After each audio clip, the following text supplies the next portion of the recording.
রিয়ানশিকা, এই রিয়ানশিকা তুমি কই? কোথায় কোথায় তুমি? এখানে মনে হচ্ছে কেউ আছে। এই যে তুমি এইখানে কি করছো?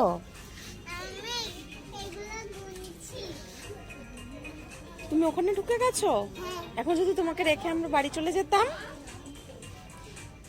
যদি তোমাকে ভালো হতো, তুমি এখানে থেকে যেতে।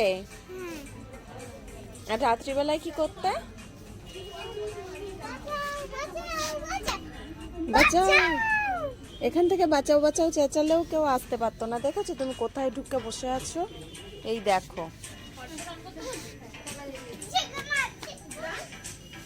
এখানে ঢুকে যাচ্ছ তুমি। কোথায় গেলে গিয়ে? আবার এখানে ঢুকে গেলে? আবার তুমি এখানে চলে এসছো? আবার এখানে এসে লুকিয়ে রয়েছো? খুঁজতে খুঁজতেই তো আমার সময় চলে যাচ্ছে। আবার খিদে পেয়ে গেল।